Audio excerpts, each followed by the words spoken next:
So y'all know Pamela Anderson, right? 90s heartthrob from Baywatch, the beautiful blonde bombshell Pamela Anderson. Let's see her in all her glory. Let's see Pamela Anderson. Can we see a throwback of her looking snatched?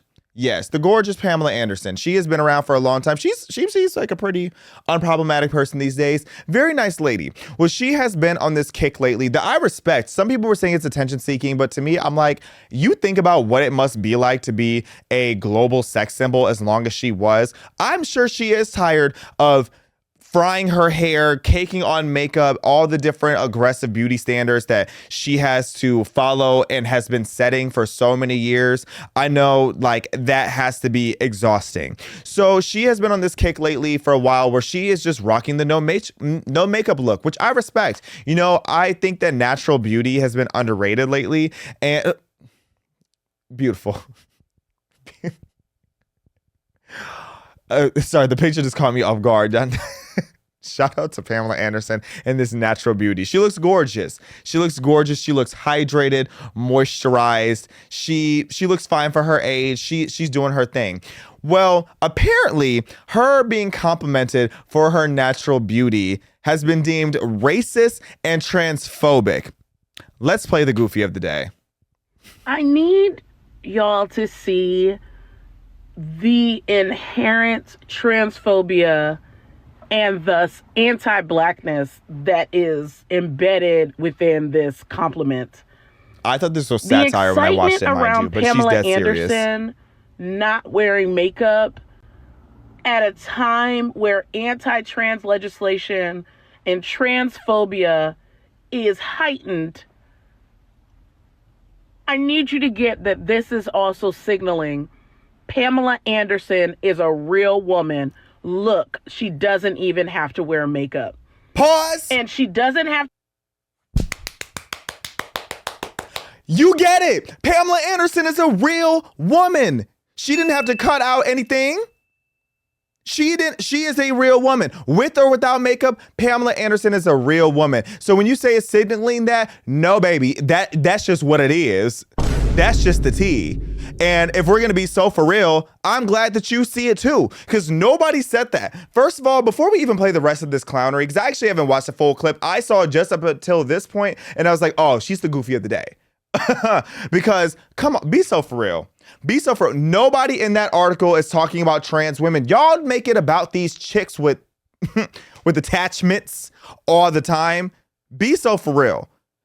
And then you have these celebrities who talk about, oh, trans people are not invisible, the trans erasure, trans visibility. All you do is talk about them. We have no choice but to see them. Okay? So let a real woman cook. Bruh.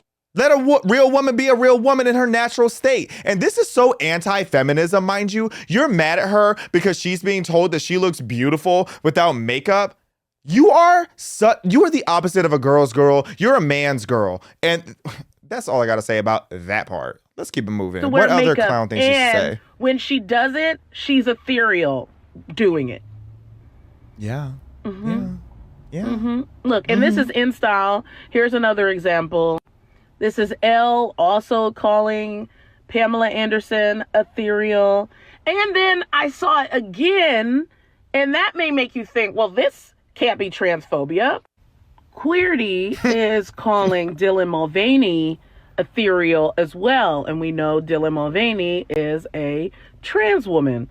So I was like, ethereal is such an overexposed word now. What is the definition of ethereal? Extremely delicate and light in a way that seems too perfect for this world. See, the gag is anti-blackness and transphobia are intrinsically linked. Okay? Still waiting for the black part. So whenever you see the presence of transphobia, anti-blackness is deeply embedded. Wait a whole minute. Did she just say that transphobia and anti-blackness are inherently linked? Can y'all please stop putting us on everybody's flag? I'm so tired of black people being grouped into every single movement. We didn't ask to be a part of that. Okay? Every time there's a movement that doesn't have substance, they turn it into this is a black person's issue. What does being black have to do with men wanting to be women? I just don't get it. Stop putting us on everybody's flag. And this is so ignorant because Alicia Keys was doing this before Pamela Anderson, and Alicia Keys has been looking phenomenal with no makeup. She should just start a skincare brand if she doesn't have one yet, because everybody's always talking about how radiant and glorious Alicia Keys looks without makeup. So no, Pamela Anderson not having on makeup has nothing to do with anti-blackness. Please be so for real. Can you stay out of black people's business? Actually, this girl, stay out of white folk business. Leave white people alone. Can white people have anything? Can this white woman be beautiful with no makeup on in peace? Can white people have their business to themselves sometime? I'm starting to feel bad for white women. Shout out to white women. Here come the snow bunny allegations. Look, I'm just so tired of this corniness. It's so embarrassing.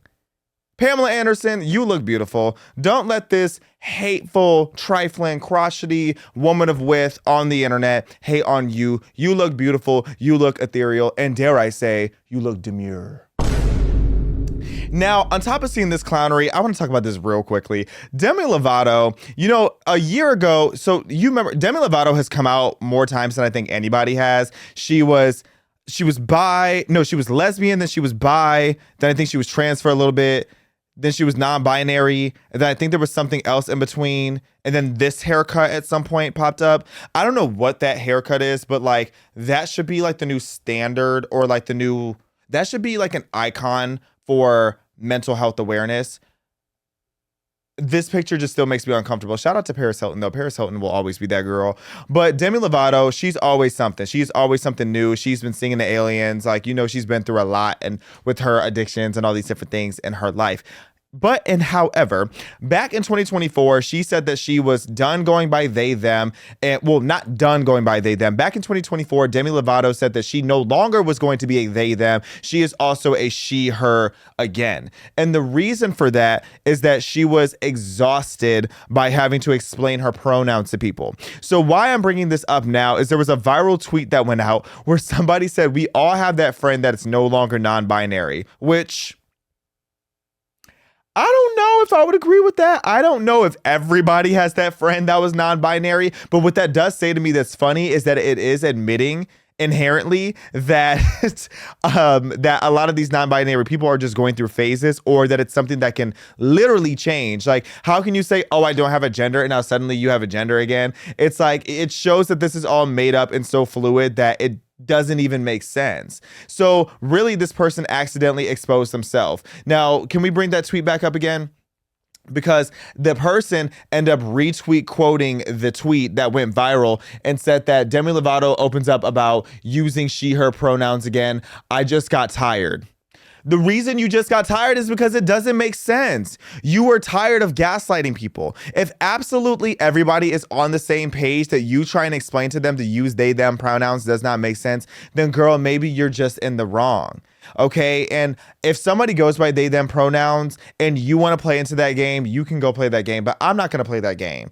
Okay. I will go as far as, if you switch your, if you go by a name, I'll be like, okay, that's if somebody tells me they only want to go by their middle name, I respect that. If somebody tells me they only go by a nickname, I respect that. So if Demi wants to go and start going by Dylan, cool, I'll call you Dylan, but I'm not calling you a they.